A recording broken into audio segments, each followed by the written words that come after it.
Hi, welcome to Ielts Senior Stars.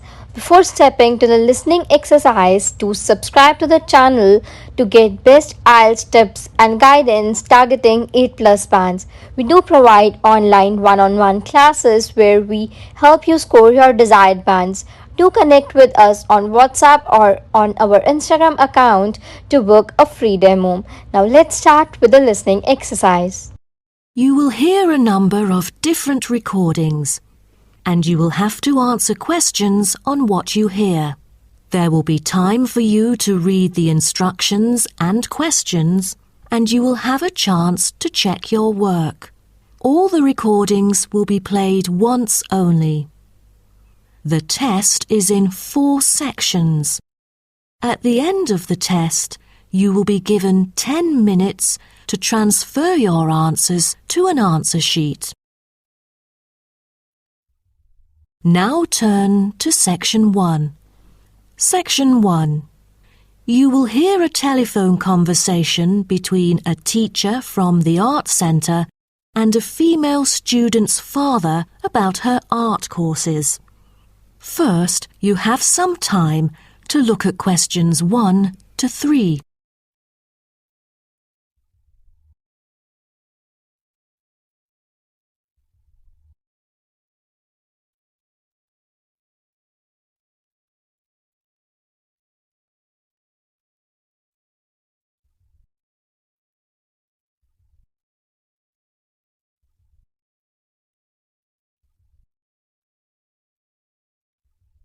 You will see that there is an example which has been done for you. On this occasion only, the conversation relating to this will be played first. Good afternoon. May I speak to Emma's parent? Afternoon. I'm her father. Who am I speaking to?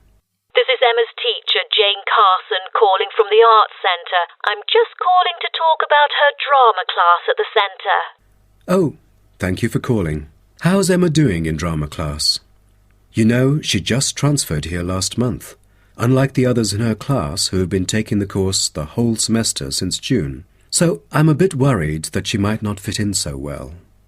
The father says his daughter Emma has been taking the course since last month, so C has been circled as the answer. Now we shall begin. You should answer the questions as you listen, because you will not hear the recording a second time. Listen carefully and answer questions 1 to 3. Good afternoon. May I speak to Emma's parent? Afternoon. I'm her father. Who am I speaking to? This is Emma's teacher, Jane Carson, calling from the Arts Centre. I'm just calling to talk about her drama class at the centre.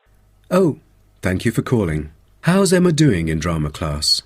You know, she just transferred here last month, unlike the others in her class who have been taking the course the whole semester since June. So I'm a bit worried that she might not fit in so well. There's no need to worry. She exhibits a strong performance in her drama class. Is that so? Yes, she didn't adapt to the new environment as quickly as I originally expected, and seemed a bit shy at first, but a few days later she made a couple of friends and became more talkative and also more involved in class. Emma really is a role model for others because she has always been an active participant during class. She voices her own ideas and is very creative. I didn't expect that, but I can tell that she really enjoys the course because she's been talking about it at home frequently these past few weeks. That's great to hear. Interest is always the best teacher. I also have to inform you that there's been an adjustment in the timetable of the drama class next term. Why is that? It's not that the music room that we currently use isn't available. As there are too many enrolling for the coming semester, increased class size means that space is limited to house the whole class. Also, the new classroom we use is not available during the current time frame, so I'm afraid we have to change the time for it. I see. So when would it be? As you know, the current class begins at 3:15, but the new time of the drama class would be 4:45. I'm afraid I have errands to run during that time. On the other campus, the class still begins at 3:15, but for the campus Emma goes to, it is the only time available for drama class. Oh, I see. I have to make adjustments to my course schedule then. No problem. Before you hear the rest of the conversation, you have some time to look at questions 4 to 10.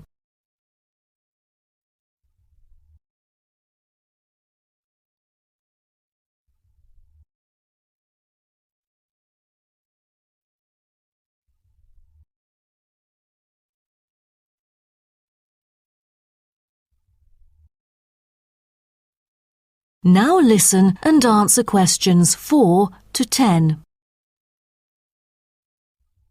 Miss Carson, I'm thinking about signing Emma up for another art course. I'm thinking about dance class. Dance class is a popular course here, a great choice for a child to shape up and have fun. But unfortunately, it is oversubscribed at the moment. I have to put you on the waiting list. That's too bad. What else can I choose from then? Could you give me some advice? Sure. Emma could take singing class as well. This would improve her musicality. Sounds good. When is that? It is held every Friday evening. That's too bad. Emma already has a swimming class earlier that evening. It will be too late for her to come home if she takes this course. There is also a vocal course available. Emma's got a great voice. I'm sure she'll stand out in the class. Tell me about it. The vocal course starts at 4:30 p.m. every Tuesday. It isn't fully booked yet. Great teacher, experienced and beloved by students. The price is a bit higher though. How much is it? It's $110. Oh, that's too much. Way over our budget. We have to cover the extra cost if we choose it. Or maybe Emma could take music class. What is it about? Learning about songs and musicals. Well, the students have the opportunity to play different instruments like the piano, drum and so on. They can also learn to write music under professional guidance. That's exactly what Emma is eager to learn. How much would it cost? It was $63 last term, but this term it is $85, $22 more than the original price. We can afford that. When does the course begin? The course starts on September the 7th. Can we start 1 week later, on September the 14th? My daughter will be on a trip to France with her mum on the 7th. No problem, and the teacher for the class is Jamal Curtis. Just contact him if you have any further questions regarding the course. Jamal Curtis?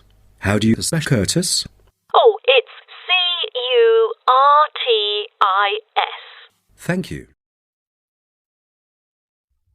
That is the end of section 1. You now have half a minute to check your answers.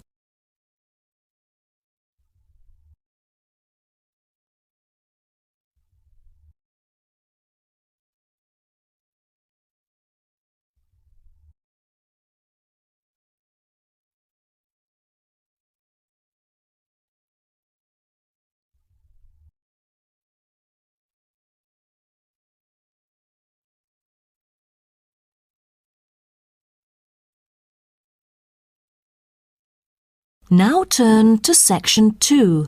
Section 2. You'll hear a coordinator for the annual ski and snowboard exhibition talking to the audience about some practical information for the whole event. First, you have some time to look at questions 11 to 15.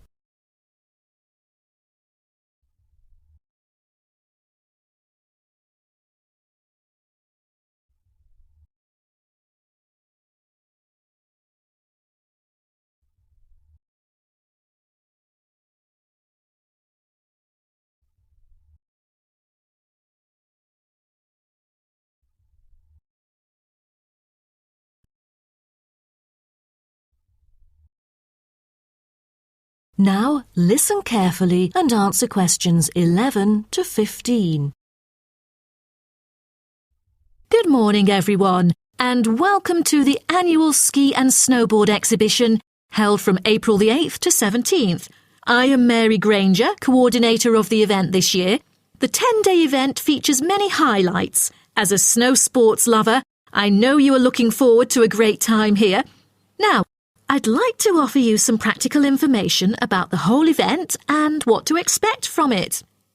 This might be the first time coming here for some of you, so for those who are still wondering about the right accommodation, I recommend Sky Hotel. It has its own health and sports clubs, just like most of the hotels here, but I love it because of its incredibly cosy beds, which guarantees good rest after an exhausting day of exploration. If you haven't brought your own equipment, like poles, boots and skis, they are available for purchase or rent at Ski Set or Snow Rental. The exhibition this year provides a colourful look into the history of skiing and an inspiring peek into the future prospects of the sport. Apart from the fascinating photo exhibitions and the most up-to-date skiing gear like always, this year we have added 4 computers which can imitate the process of skiing, ensuring the same physical activity and sensations that appear during the skiing process on downhill slopes. But I have to warn you that it might be quite time-consuming to line up for the free trial experience. Many have posed the question as to how to enter the skiing and snowboarding competition. Well, rather than filling out the back of the entrance ticket or bombarding the committee with emails, the most effective method is by checking out the exhibition newsletter delivered every month for availability. At the most beloved local event, the exhibition has also drawn attention from the press. Last year, massive media coverage was on the worrisome amount of snowfalls. In order to avoid the same predicament, several artificial skiing slopes have been built. With more participants this year, we have lowered the entrance fee, which has been widely reported to local newspapers. A bonus for our participants is the ski programme. It offers a wide variety of lessons and sessions with qualified instructors, ensuring that all ages and abilities are catered to, from the first-timers to seasoned amateurs. I strongly advise you to sign up for the programme, as it is offering an unprecedented 30% discount.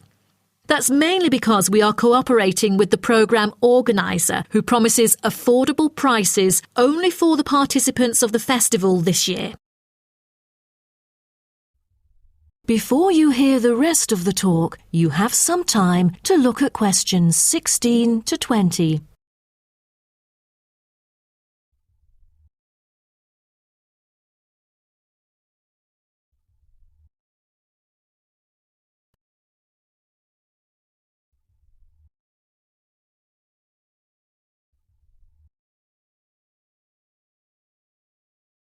Now listen and answer questions 16 to 20. Now, I would like to introduce you to the list of presentations during the following week so that you can better plan your schedule. The first presenter, Simon, is one of our best ski instructors. As an experienced instructor, he will inform you about the dangers that face skiers and snowboarders. Accidents happen mostly to those who are careless or ignorant. Good risk management involves considering both the probability and consequences of an accident. The next speech, titled Solution, is given by Jamie Kurt. A list of problems may occur to novice skiers and snowboarders, so he is going to offer useful information for first-timers on choosing the appropriate gears, the right dress code, and ways of protecting your skin. For instance, some of you may have rented the skiing equipment, but rental footwear is notoriously uncomfortable. Then, Jamie will provide instructions to help make your footwear fit better. The third speech is about a documentary introducing skiing and snowboarding and the difference between the two sports. It also depicts a group of snow lovers exploring new slopes with breathtaking views. The director, Andy Fisher, will be there, addressing the whole shooting experience. The fourth talk is about the tricks of skiing, presented by Harry Tyson. It is most useful for those who have already tried skiing, yet still need more practice to master the sport. Harry will teach you how to turn more skillfully. A lot of people can keep their skis roughly parallel, but there's no point if you make it hard to work with and slide around out of control. Useful exercises will also be suggested to improve your parallel skiing technique so that you can tackle steeper slopes and enjoy yourself more. Jason Smith will be the last presenter, mainly addressing towards advanced skiers. He manages to apply snow climbing into skiing. Climbing in soft snow, you are floundering around. Walking becomes harder, so a good trick during climbing is to maintain a wider gait, approximately shoulder width, so that you are more stable while walking. This works for skiing as well. That is the end of section 2. You now have half a minute to check your answers.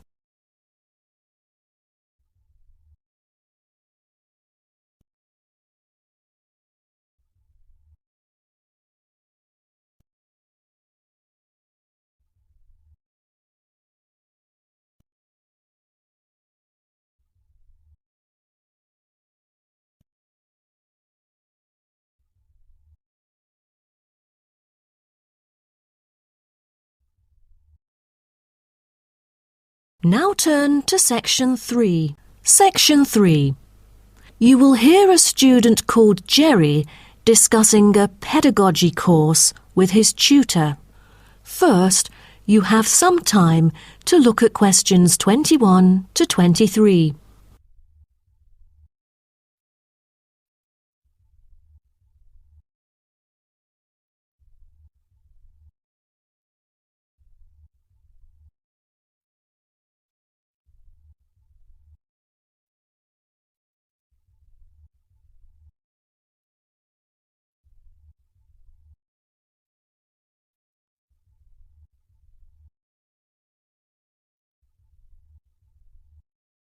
Now, listen carefully and answer questions 21 to 23. Jerry, how did it go with preparing your lessons? Is there anything you would like to discuss? Well, this is actually the first time that I have ever taught in an elementary classroom. After 8 years of learning pedagogy, I want to practice what I've learned in an instructive manner. But I'm a bit stuck right now. I know the topic I want them to research is a bit hard for pupils. I'm afraid that they won't be able to handle it on their own. So I need new ideas on designing more effective teaching methods. Mr. Carter, do you have any suggestions? Well, you should probably read this book called Professional Learning, written by J.K. Simmons.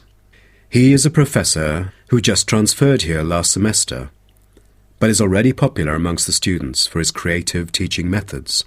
There is an extensive range of learning approaches mentioned in the book, including approaches for team research, which might be helpful to you. You mean dividing the students into groups to do research? I've never thought of this before. How does it work? Professor Simmons has already demonstrated how efficient this approach can be. Basically, it aims to increase cooperation between students so they can present the results in a collaborative fashion. It helps them to develop their own voice and perspective. I'll check out the book as soon as possible. It seems I can borrow some of the essential concepts and work them into my course design. Before you hear the rest of the talk, you have some time to look at questions 24 to 30.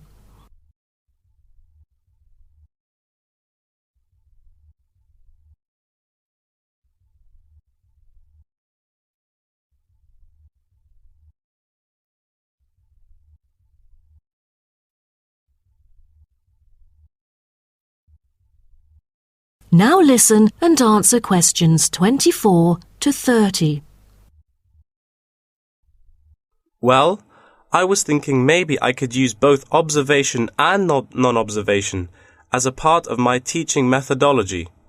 Could you take a look at my teaching plan? Sure. What kind of observational methods do you have in mind? For the observational part, I intend to include 2 approaches. First, the pupils can assess each other's behavior. I feel that reviewing fellow students through criteria-based reference evaluation allows constructive feedback. It can also improve their understanding of the subject material.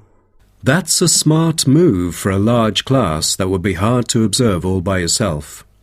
Also, you might want to get the feedback from several different individuals rather than just one. So how do you plan to carry out the peer assessments? Oh, every pupil will be required to write a diary, which includes group projects, presentations, and in-class discussions. They'll put down their remarks. I'll collect them on a regular basis, which can also help me see whether they can keep up or not. Good. What else do you intend to do? Besides that, I also plan to do video recording. I've already purchased a camera, just in case I miss anything important. I can go back and review their performances anytime I want. Would you record every in-class activity? No, I'll just keep track of an in-class simulation, which would require every pupil to fully participate. Students will act as members of a city council meeting, discussing issues like whether or not prohibition should be instated in the United States. This kind of teaching method is both inspiring and challenging. I can't wait to see how yours works out. Do send me a copy of the assessment afterwards, will you? No problem. So, what do you have in mind for the non-observational approaches? Well, my plan is to quantify the statistics. Numbers do not lie. It is the most direct way to measure their performance. See how well they've learned. Where does the data come from? I'll evaluate the test results, including the midterm, final exam, and pop quizzes, which would only take up about 40% of the overall assessment. Sounds like a lot of tests and assignments. Please remember that you don't want to wear out your students. Keeping them engaged is the key to efficient learning. Once they are exhausted, they just stop trying. Oh, I haven't thought about that. You are right. I don't want to frighten them with tons of assignments and exams. I'll make note of that. Thanks for the advice. I remember last time you mentioned questionnaires, right? That's true, but it is not for my students. In fact, they have to design their own questionnaires and choose the respondents using the internet. As a complement of other teaching activities, it would deepen the creative learning process. Is that all? Oh, the pupils will have to conduct interviews of their own, and for this, they get to choose anyone they like, including relatives, friends, and acquaintances to answer the questions. Seems to me that you have figured out most of your teaching methods, but you still need to polish some of the activities. That is the end of section 3. You now have half a minute to check your answers.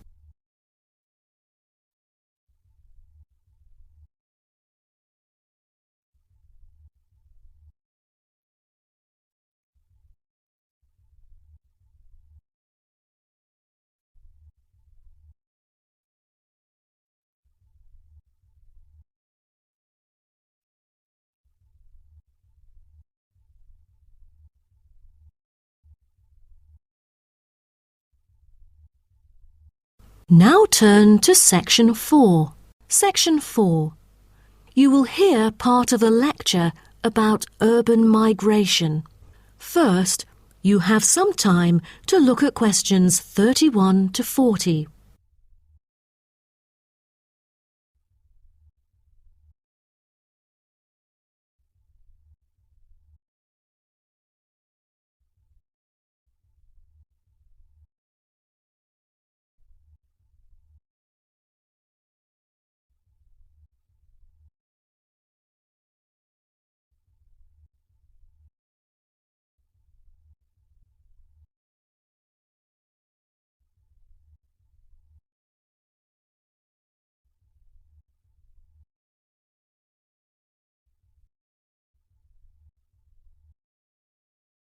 Now, listen carefully and answer questions 31 to 40. Good afternoon, and welcome to my talk on urban migration today. The world has experienced unprecedented urban growth in the recent decade. As much as 3% of Earth's landmass has been urbanized, an increase of at least 50% over previous estimates.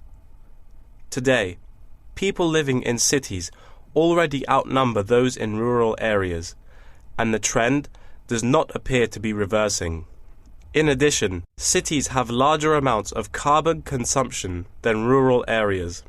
This is a result from two major aspects. First, with the increase of urban population around the world, the massive construction of urban infrastructure and residential housing is hard to avoid. Second, urban households have a higher rate of car ownership and use more gasoline products.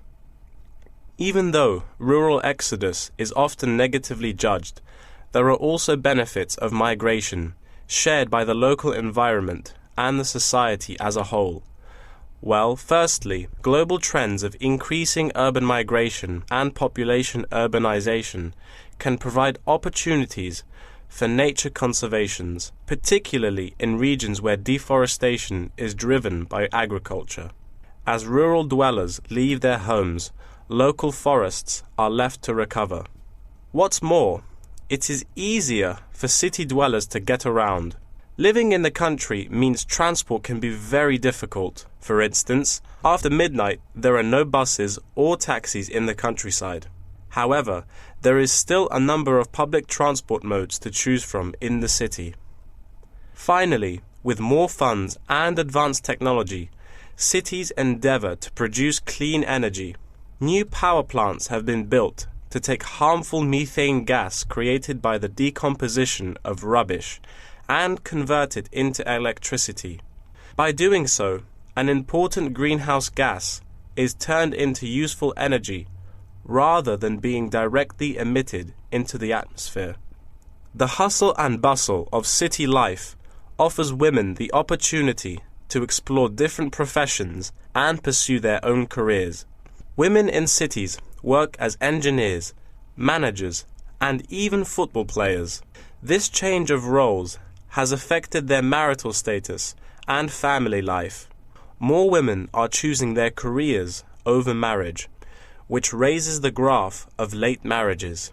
As a result, more are remaining single well into their late 30s. They want to be independent and earn money on their own. It is also easier for them to get a promotion while working in the city. Women are slowly achieving wider participation at work, while in rural areas the mindset is still very conservative.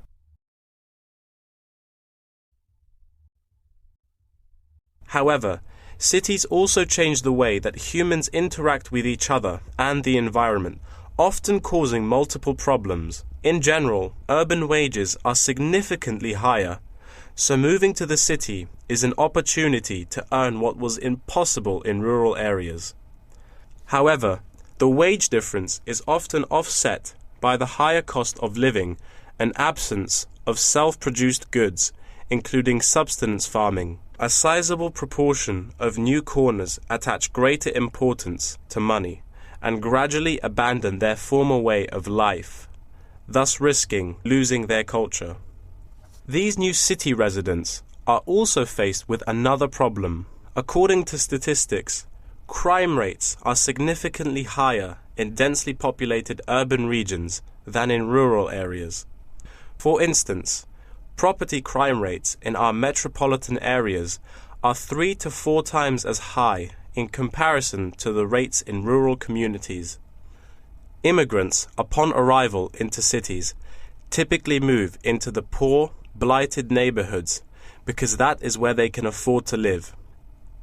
Crime in these areas is high and reflects poor living conditions, as these neighborhoods experience great levels of poverty. This pattern also occurs for violent crimes, which is much more common in large urban areas than elsewhere. In addition, traffic congestion and industrial manufacturing are prominent features of the urban landscape, which take their toll on the natural environment and those who depend on it. Air pollution from both cars and factory emissions affect the health of countless urban residents. Rural to urban migration can boost the urban economy. With a better economy, cities provide their residents with better welfare, but the concentration of services and facilities such as education, health, and technology in urban areas inevitably contributes to greater energy consumption. Another problem with life in the city is traffic congestion. It makes people late to work and thus stresses us out before we even get there. Deliveries can't arrive on time, gas costs money. The quality of life of those commuters starts to decline. What's worse is that if congestion makes it harder to match the right workers to the best jobs, it is economically inefficient as well. That is the end of section 4. You now have half a minute to check your answers.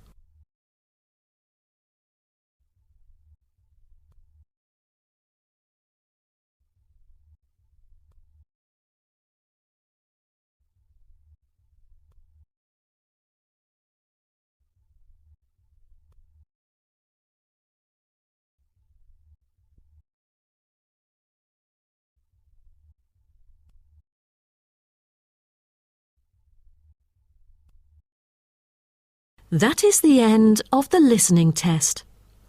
In the Ielts test, you will now have 10 minutes to transfer your answers to an answer sheet.